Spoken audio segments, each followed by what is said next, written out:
నమస్తే అండి. మనం చిన్నపిల్లల్లో మేత పెట్టినప్పుడు ఉదయం పూట ఈ విధంగా గంప కింద అలవాటు చేసుకున్నట్లయితే కనుక పిల్లలు మొత్తం వచ్చేసి గంపలో వచ్చేస్తాయండి. దీనివల్ల మన కోళ్ళు ఏమవుతాయంటే మేత తినే సమయంలో కంగారులో దాని పిల్లలు అవుతాయి, ఒక కోడి పొడి చేసుకోవడం, పుంజులు కాళ్ళ కింద పడిపోవడం జరుగుతూ ఉంటుంది. అందువల్ల మన పిల్లలకి ఈ విధంగా గంప కింద మేత పెట్టి అలవాటు చేసినట్లయితే ఎన్ని గూళ్ళు పిల్లలు ఉన్నా సరే ఈ విధంగా వచ్చేస్తాయండి. మనం ఈ విధంగా వేసేసుకోవడం వల్ల పిల్లలు అనేవి దీంట్లో ఉండిపోతాయి గంపలో. ఈ విధంగా అలవాటు చేసుకోవడం వల్ల పిల్లలు ఏం చేస్తాయంటే గంపను చూడగానే మన పిల్లలు ఈ విధంగా వచ్చేస్తూ ఉంటాయి. గంప కింద వచ్చేయడం వల్ల పిల్లల్లో డ్యామేజ్ అనేది మనకి చాలా వరకు తగ్గుతూ ఉంటుంది.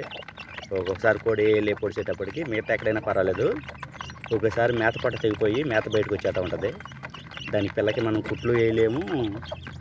అలా వదిలేస్తే కనుక తాగిన మేతను నీళ్ళు బయటకు వచ్చేస్తూ ఉంటాయి. ఈ విధంగా పుంజులు కానీ వేరే పెట్టలు కానీ పిల్లల్ని చాలా వరకు డ్యామేజ్ చేస్తూ ఉంటాయి.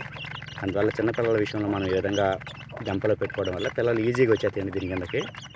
ఇక్కడ సేఫ్ జోన్ అని ఆటి కూడా అర్థం అవుద్ది. ఇవి పొడవకుండా ఉంటాయి కదా గంప. 2-3 రోజులు మనం ఈ విధంగా అలవాటు చేసుకున్నట్లయితే గంప చూడగానే పిల్లలన్నీ వచ్చేసి గంప కిందకి వెళ్ళిపోతాయి. వేరు గూళ్ళకి సంబంధించిన పిల్లలు అయినా సరే వచ్చి మేత తినేస్తాయి. ఈ విధంగా మళ్ళీ వెంటనే మనం తిని కానీ వదిలేస్తే పెద్ద పిల్లలు కనుక ఒక్కోసారి పెద్ద గూళ్ళు ఉంటాయి కదండి, ముందు గూడికి సంబంధించి పెద్ద పిల్లలు చిన్నటిని పుడుతూ ఉంటాయి. అలా ఈ విధంగా మనం చూసుకుని మేత తినగానే వదిలేసుకుంటూ ఉంటే ఆ తరిగి పిల్లలు వెళ్ళిపోతూ ఉంటాయి మళ్ళీ తల్లి దగ్గరికి. ఈ విధంగా అలవాటు చేసుకోవడం వల్ల మనం పిల్లల్లో చాలా వరకు కోడి పెట్టలు కానీ పుంజులు కానీ పొడి చేయడం వల్ల పిల్లల డ్యామేజ్ని మనం నివారించుకోవచ్చు. మేత కింద వేయొద్దండి. ఈ విధంగా ప్లేట్లో దేంట్లో పెట్టుకున్నట్లయితే కనుక ఇసుక వెళ్ళకుండా ఉంటుంది. ఇసుక వెళ్ళిపోయినట్లయితే కనుక పిల్లల గురకలు వచ్చేస్తూ ఉంటాయి.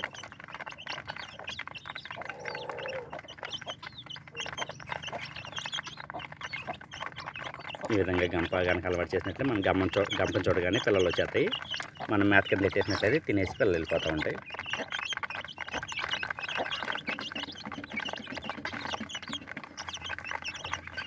ఒకటి 2 రోజులు ఈ విధంగా అలవాటు చేసుకోవడం పిల్లలు ఈజీగా తల్లిని వదిలేసుకోవడం వచ్చేస్తాయి మేత కోసం. తిన్న తర్వాత మళ్ళీ తల్లి దగ్గరికి వెళ్ళిపోతూ ఉంటాయి.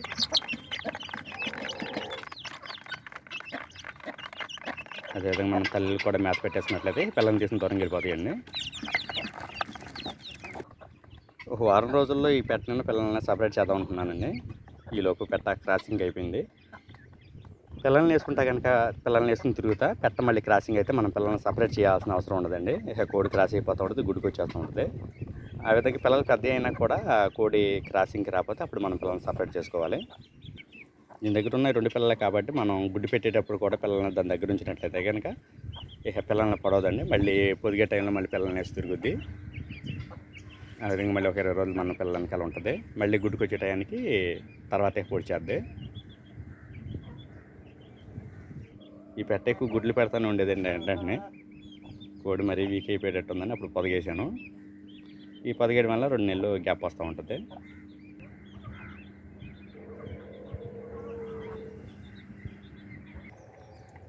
ఎండలు బాగా ఎక్కువ ఉన్నాయి కాబట్టి కొద్దిగా వుడ్ తగ్గించేసానండి. సజ్జలు ఎక్కువ వేస్తున్నాను. సజ్జలు కొద్ది వరకు చలవ చేస్తూ ఉంటాయి వడ్డీ కంటే కూడా.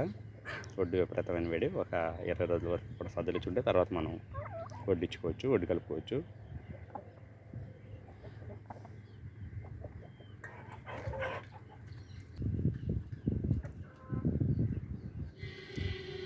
ఎండలు ఎక్కువగా ఉన్నప్పుడు మనం మేత పట్టల నిండా మేత ఇవ్వకపోవడమే బెటర్ అండి. మేత పట్ల నిండా మేత ఉంటే కోడి ఎక్కువ ఆవేశపడుతూ ఉంటుంది. అందువల్ల మేత తక్కువగా ఉన్నట్లయితే కనుక కోడికి అంత ఆవేశం ఉండదు. అసలు ఎండల వల్ల విపరీతమైన ఆవేశపడుతూ ఉంటాయి. మనం ఇచ్చే మేత వల్ల కూడా ఇంకెక్కువ ఆవేశపడుతూ ఉంటాయి.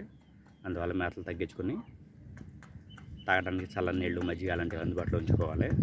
సాయంత్రం సమయాల్లో చల్లబడిన తర్వాత మనం మేతలు ఇచ్చుకుంటూ ఉన్నారండి. పెట్టలు గుడ్ల కోసం ఎత్తుకుంటూ ఉంటే పుంజులు ప్లేసులు చూపించడానికి ఈ విధంగా ట్రై చేస్తూ ఉంటాయండి. వాటికి సిగ్నల్ ఇస్తూ ఉంటాయి.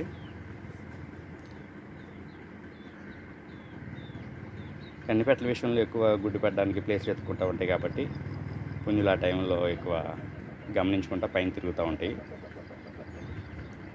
శబ్దాలు చేస్తూ ఉంటాయి, మనిషి ఏమైనా వస్తున్నారా లేదా అనేది.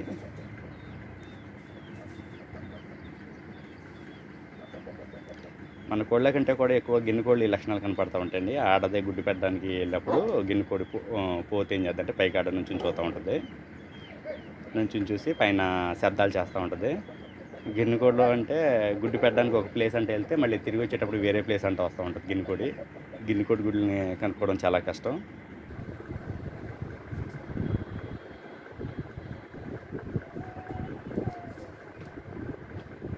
ఇప్పుడు ఎండలు ఎక్కువగా ఉన్నాయి, కానీ లేకపోతే ఈ టైంలో కనుక మన వాతావరణం చల్లగా ఉంటే మెరుపులు కనుక ఇచ్చుకున్నట్లయితే కనుక ఇలాంటి పుంజు పిల్లల్లో గ్రోతింగ్ చాలా బాగుంటుందండి. అయితే ఇప్పుడు ఎండలు విపరీతంగా ఉన్నాయి కాబట్టి ఒడ్డు వల్ల వేడి వస్తూ ఉంటుంది. ఈ 4 రోజులు సజ్జలు ఇచ్చుకుని తర్వాత మళ్ళీ పెంచుకోవచ్చు. ఈ స్టేజ్లో ఉన్న వాటికి మెరుపులు ఇచ్చుకోవడం వల్ల గ్రోతింగ్ అనేది చాలా బాగుంటుంది.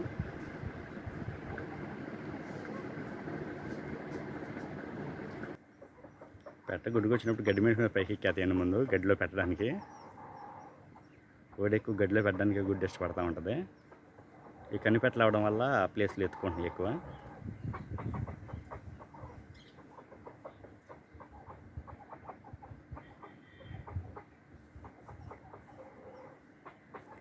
రెండు రోజులు జాగ్రత్తగా చూసుకోవాలి, ఎక్కడ పెడుతున్నాయి అనేది గమనించుకుంటూ ఉంటే తర్వాత మనకి ముందు పెట్టిన ప్లేస్లోకి వచ్చేస్తాయి.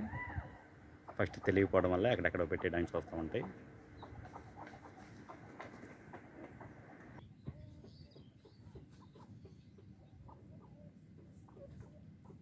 చెట్ల కింద నీడగుండే ప్రాంతంలో మనం నీరు అందుబాటులో ఉంచినట్లయితే కనుక నీడలోనే ఉండి నీళ్లు తాగుతూ ఉంటాయి.